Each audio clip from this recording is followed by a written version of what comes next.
Hi friends, welcome to our YouTube channel knowledge area. आज हम बात करेंगे इम्पोर्टेंट एमसीक्यू ऑफ इकोनॉमिक्स के बारे में, जो कि हमारा सीरीज नंबर 1 है। बढ़ते हैं आज की क्वेश्चन नंबर 1 की तरफ। Question number 1, Rourkela steel plant was set up with assistant from.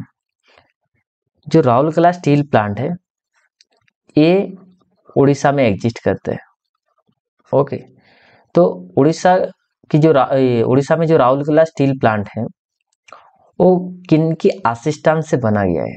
USSR, waste Germany, UK या यूएसए? तो इसका जो करेक्ट आंसर जो बनेगा वो बनेगा आपका वेस्ट जर्मनी। Waste Germany. उसी तरह यूके की असिस्टेंस से भी बनाया गया आपका कहाँ? दुर्गापुर इन वेस्ट बंगाल। ये आपको देखने के लिए मिलता है वेस्ट बंगाल में, जो दुर्गापुर में क्या है स्टील प्लांट है, और वो भी यूके के द्वारा बनाया गया है। उसी तरह यूएसएसआर के द्वारा बनाया गया है भिलाई में, भिलाई स्टील प्लांट। और भिलाई कहाँ पड़ता है आपका? छत्तीसगढ़ में। भिलाई कहाँ पड़ता है आपका? छत्तीसगढ़ में। ओके, तो ये जो राउरकेला स्टील प्लांट बनाया गया था ये आपको सेकेंड 5 ईयर प्लान में देखने के लिए मिलेगा। सेकेंड 5 ईयर प्लान में देखने के लिए मिलेगा। और सेकेंड 5 ईयर प्लान कब से कब तक चला था आपका? 1956 से लेके 61 तक चला था, जिसको हम महालनोबिस मॉडल भी कहा जाता है।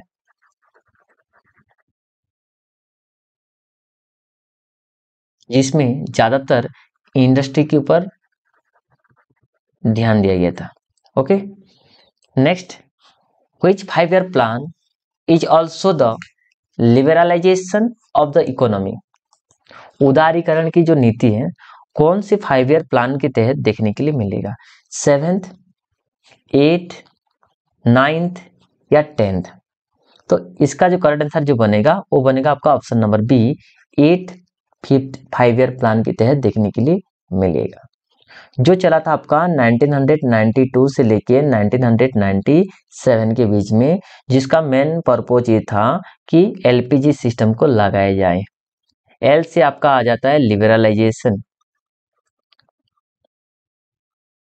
पी से आपका आ जाता है प्राइवेटाइजेशन, घोरीकरण, जी से आपका आ जाता है आपका ग्लोबलाइजेशन। ये चीज आपको देखने के लिए मिलेगा 8 5 ईयर प्लान के तहत। खास बात ये होता है कि 5 ईयर प्लान जिसके द्वारा स्टार्ट होता है, ये 5 ईयर प्लान ये प्लानिंग कमीशन के द्वारा, क्या है आपका? प्लानिंग कमीशन के द्वारा। बट प्लानिंग कमीशन को आज के डेट में चेंज करके रखा गया, उसका नाम नीति आयोग। क्या नाम है? नीति आयोग। नीति का फुल फॉर्म क्या होता है? National institution for transforming India, transforming India. Okay, जो कि एस्टेब्लिश किया गया आपका 1 जनवरी 2015 में, जिसकी चेयरपर्सन कौन हो जाते हैं? देश की पीएम, प्राइम मिनिस्टर ऑटोमेटिकली क्या है? चेयरमैन हो जाते हैं। ठीक है, नेक्स्ट बढ़ते हैं अगले क्वेश्चन की तरफ। In which year the concept of MSP introduce in India. जो एमएसपी की जो कॉन्सेप्ट, एमएसपी का फुल फॉर्म क्या होता है? Minimum support price.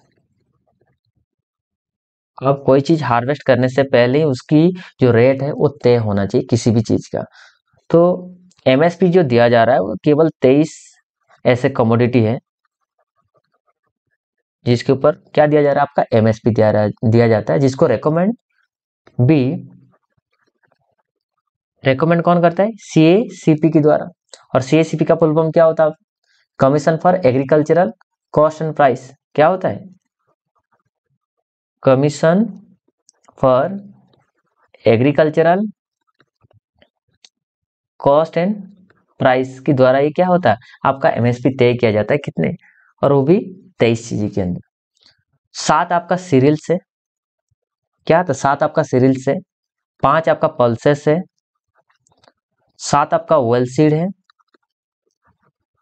4 आपका कॉमर्शियल है, कॉमर्शियल क्रॉप है। ओके, जिसमें खरीफ आ जाता है आपका 14, रबी जो फसल होता है उसमें से आपको 6 है, और कमर्शियल है आपका कितना 2 है, और बाकी आपका एक शुगर केन है जो कि फेयर एंड रेमुनेशन प्राइस के तहत लिया जाता है।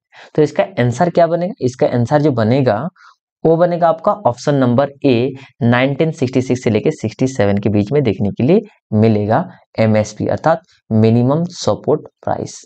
ओके, नेक्स्ट,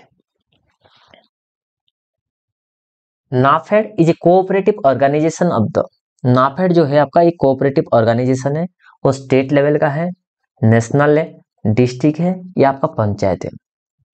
तो इसका जो करेक्ट आंसर जो बनेगा वो बनेगा आपका option number B, national level. तो पहले आपको नाफेड के फुल फॉर्म जान लेना चाहिए। फुल फॉर्म क्या होता है, national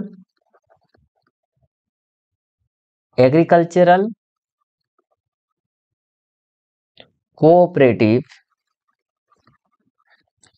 cooperative marketing federation of India, marketing federation of India है। ओके, जिसकी स्थापना कब किया गया था, आपका स्थापना 2 अक्टूबर 1958 में स्थापना किया गया था, जिसका हेडक्वार्टर है आपका न्यू दिल्ली। इसके 4 रीजनल ऑफिस है। क्या आपका रीजनल ऑफिस है, कहाँ का, एक है आपका दिल्ली, दूसरा आपका मुंबई, तीसरा आपका चेन्नई, चौथा आपका कलकत्ता। 4 जगह में देखने के लिए मिलता है उसका रीजनल ऑफिस। क्या होता है आपका regional office. Okay, next, in which year bank were nationalise for the first time in India, पहली बार जो बैंक को जातीयकरण किया गया था वो कब, 1963, 1969, 1970 या आपका 1980। तो इसका जो करेक्ट आंसर जो बनेगा वो बनेगा आपका ऑप्शन नंबर बी, 1969। डेट भी कभी कभी पूछा जाता है तो याद रखना जुलाई 19 है, जिसमें 14 ऐसे प्राइवेट बैंक था, 14 ऐसे प्राइवेट बैंक था जिसको नेशनलाइज डिक्लेयर किया गया। उस समय प्राइम मिनिस्टर कौन थे, देश की प्राइम मिनिस्टर थी इंदिरा गांधी, श्रीमती इंदिरा गांधी जी। ओके, तो इसमें 14 बैंक में से कौन सी बैंक छूट गया था, एक्सेप्ट ऐसे एक बैंक है जिसका नाम सब जानते हैं, SBI, state bank of India. Okay, तो ये बैंक के बारे में आ जाए तो आप थोड़ा बहुत बात करना चाहिए, किसके बारे में, आरबीआई के बारे में, रिजर्व बैंक ऑफ इंडिया, जिसका एस्टेब्लिश हुआ था 1935 में। इसके अलावा कौन से रेगुलेटिंग एक्ट के जरिए, रेगुलेटिंग आरबीआई रेगुलेटिंग एक्ट कौन सी 1934 के तहत। इसका नेशनलाइज कब हुआ था, 1949 में, जिसका हेडक्वार्टर कहाँ है आपका, है Mumbai. Okay, next, who appoint the member of finance commission in India, ध्यान रहे कि जो मेंबर होते हैं फाइनेंस कमीशन का उनको किनके द्वारा अपॉइंटमेंट किया जाता है। पहली बार तो आपको एक चीज याद रखना पड़ेगा, जो फाइनेंस कमीशन होता है ये डील्स करता है आपका आर्टिकल नंबर, संविधान की जो आर्टिकल होता है, आर्टिकल कौन सी 280 में डील्स करता है। ओके, तो इसमें पूछा जा रहा है किसके द्वारा अपॉइंटमेंट दिया जाता है, RBI governor, CAG of India, president of India, central finance minister. तो ये दिया जाता है आपका देश की प्रथम नागरिकता अर्थात प्रेसिडेंट के द्वारा, जिनको हम first citizen of our country के नाम से भी जानते हैं। फिर ये क्या होते हैं, ये आपका नॉमिनल एग्जीक्यूटिव है, नॉमिनल एग्जीक्यूटिव है। केवल अपॉइंट एंड फाइनेंस कमीशन को नहीं, इसके अलावा भी क्या होता है आपका सीएजी, इसके अलावा कौन आपका यूपीएससी की मेंबर चेयरमैन, इसके अलावा इलेक्शन कमीशन, इसके अलावा आपका chief justice CGI, chief justice of India, सबको प्रेसिडेंट के द्वारा ही अपॉइंटमेंट किया जाता है। इनकी 72 जो आर्टिकल्स पर्डनिंग के बारे में कहता है। ओके, तो इसका करेक्ट आंसर क्या बनेगा? Option number C. Next, which organisation carry out survey for determining the poverty line? Poverty line को कौन से ऐसे ऑर्गेनाइजेशन है जो क्या करता है? कैरी आउट करके सर्वे भी करता है। तो इसका आंसर क्या बनेगा? NSSO, CSO, या आपका प्लानिंग कमीशन, या आपका नॉन ऑफ द अबव, इनमें से कोई नहीं। तो इसका जो करेक्ट आंसर जो बनेगा वो बनेगा आपका option number A, NSSO। NSSO का मतलब क्या होता है? National sample survey organisation. National sample survey organisation. CSO का मतलब जानेंगे। देखो, ये नेशनल सैंपल सर्वे ऑर्गेनाइजेशन क्या होता है? कुछ चीजों को लेके ये सर्वे करता है, जैसे हाउस होल्ड सर्वे, हाउस होल्ड सर्वे। सेकेंड में आपका एंटरप्राइजेस, इसके अलावा विलेज की जो फैसिलिटी होता है उसको लेके। इसके अलावा आपका लैंड एंड लाइफ, लैंड आपका कितना है, इसके अलावा लाइफ स्टॉक कैसे जीवन धारण किस तरीके से करते हैं, उस चीजें को देखते हुए वो सर्वे करता है। CSO का central statistical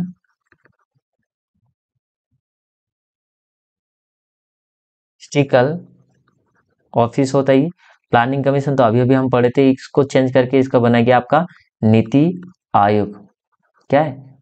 NITI Aayog. Okay, जिसका चेंज कब हुआ था? इसका एस्टेब्लिशमेंट 1 जनवरी 2015 में। Okay, next, the central government gets maximum revenue from the one of the following taxes. Central government को ज्यादातर रेवेन्यू कहां से मिलता है? Income tax, custom duty, corporate tax, या एक्साइज ड्यूटी।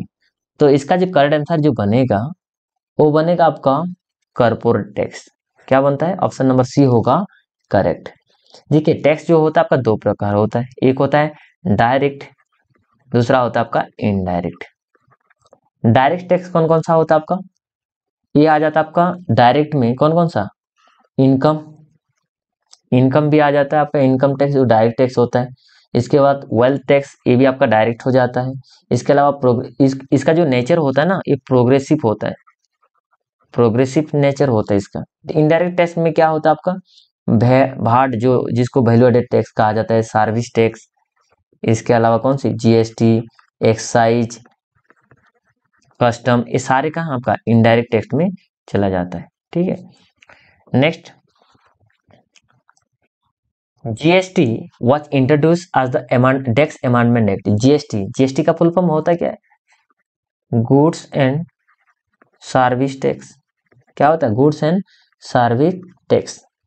ओके, तो इसमें पूछा जाए कौन सी अमेंडमेंट के तहत देखने के लिए मिला था? 100, 101, 102, या आपका 103। तो इसका जो करेक्ट आंसर जो बनेगा वो बनेगा आपका 101, अर्थात ऑप्शन नंबर बी है। देखो, GST का मोटो क्या है? बहुत बार क्वेश्चन आ चुका है ये मोटो। क्या है? One nation one tax one market. इसका क्या है? GST का मोटो है। ओके, तो पहली बार GST कहाँ इंट्रोड्यूस किया गया था? फ्रांस में। कहाँ? फ्रांस में। बट भारत में कब देखने के लिए मिलेगा ये देखने के लिए मिला था 1 जुलाई 2017 में, 2017 में। Okay, next, what is the animal on the insignia of RBI? Insignia का मतलब क्या होता है? परिचय, जो चिन्ह होता है उसके बारे में पूछा जा रहा है। Option A lion, B tiger, C panther, D elephant. तो इसका जो करेक्ट आंसर जो बनेगा वो बनेगा आपका ऑप्शन नंबर B टाइगर। क्या बनेगा आपका? Option number D tiger. Tiger के अलावा भी क्या होता है? पाम ट्री देखने के लिए मिलता है, पाम ट्री देखने के लिए मिलता है। लेकिन जब उससे पहले इंसिग्निया क्या था RBI का? वो था आपका लायन एंड क्या है? Palm tree. बाद में जाके उसको चेंज करके क्या बनाया गया? Tiger and palm tree. Okay, तो RBI के बारे में कुछ पॉइंट्स दोबारा रिपीट कर लेते हैं। इनको कहा जाता है bankers of bank, bankers of bank. इसका हेडक्वार्टर कहाँ है? आपका मुंबई में। कहाँ है? मुंबई। कब फॉर्म हुआ था ये? 1 अप्रैल 1935 में। कौन सी act? RBI act 1934। 1934। First Indian governor कौन थे आरबीआई का? फर्स्ट इंडियन गवर्नर कौन थे? सीडी देशमुख। इसके अलावा वर्तमान में कौन है? Shaktikanta Das. Shaktikanta Das present governor of RBI, अर्थात आरबीआई की प्रेजेंट गवर्नर कौन है आपका? शक्तिकांत दास है। आरबीआई कब नेशनलाइज किया गया आरबीआई को? 1 जनवरी 1949 में। ओके, वीडियो पसंद आए तो प्लीज लाइक एंड शेयर जरूर करें। Thanks for watching.